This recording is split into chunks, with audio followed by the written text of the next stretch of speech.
12월 14일 오늘의 큐티입니다. 히스기야의 실수 역대하 32장 24절에서 33절 말씀. 그때 히스기야가 심한 병에 걸려 죽게 되었습니다. 그는 여호와께 기도드렸습니다. 그랬더니 여호와께서 그에게 응답해 주시고 한 가지 표징을 주셨습니다. 그러나 히스기야는 교만해져서 자비를 베풀어 주신 하나님께 감사드리지 않았습니다. 그래서 여호와께서 히스기야와 유다와 예루살렘 백성에게 노하셨습니다. 그러자 히스기야와 예루살렘 백성이 자기 잘못을 뉘우치고 겸손해졌습니다. 그 때문에 여호와께서는 히스기야가 살아있는 동안에는 그들에게 벌을 내리지 않으셨습니다. 히스기야는 부귀와 영화를 누렸습니다. 그는 은과 금과 보석과 향료와 방패, 그 밖에 값진 물건들을 보관할 보물창고를 만들었습니다. 그리고 곡식과 새 포도주와 기름을 보관할 창고도 지었습니다. 온갖 짐승을 위해 우리를 만들었고 양떼를 위해서도 우리를 만들었습니다. 히스기야는 마을도 더 건설했습니다. 그에게는 양떼와 소떼가 많았습니다. 하나님께서 히스기야에게 많은 재산을 주신 것입니다. 기온샘의 위 연못을 막은 사람도 히스기야입니다. 그는 기온샘의 물줄기를 옛 다윗성의 서쪽으로 곧장 흐르게 했습니다.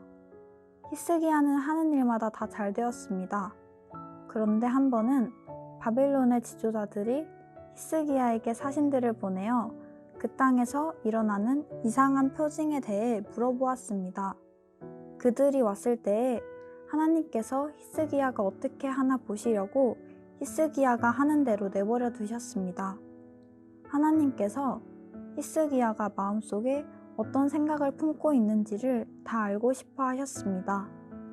히스기야가 하나님을 사랑한 것과 그가 한 다른 일은 아모스의 아들인 예언자 이사야의 묵시록과 유다와 이스라엘 왕들의 역사책에 적혀 있습니다. 히스기야가 죽어 어떤 언덕 위에 묻혔습니다. 그곳은 다윗의 조상들의 무덤이 있는 곳입니다. 히스기야가 죽자 온 유다와 예루살렘의 백성이 그의 죽음을 슬퍼했습니다. 히스기야의 아들 므낫세가 그의 뒤를 이어 왕이 되었습니다. 이해하기. 히스기야가 중병에 걸리자 하나님은 예언자 이사야를 통해 그가 곧 죽게 될 것이라고 말씀하십니다. 히스기야의 기도를 들으신 하나님은 그의 생명을 연장시키시고 그 증표로 해시계의 그림자가 10칸 물러나게 하십니다. 하지만 기적을 경험한 히스기야는 교만해져서 바벨론의 사신들에게 하나님의 기적이 아닌 자기 보물과 무기를 자랑합니다. 하나님의 심판을 경험하고서야 히스기야는 겸손히 회개합니다. 하나님은 히스기야의 생명이 연장된 15년 동안 더 이상 그를 벌하지 않으십니다. 히스기야는 솔로몬처럼 큰 부귀와 영화를 누린 왕입니다. 히스기야가 다스리는 남유다 역시 풍요를 누립니다. 히스기야는 수로를 건설하여 예루살렘에 안정적으로 물을 공급한 왕이기도 합니다. 그림 묵상. 영상에 나오는 그림을 통해 묵상해 봅시다.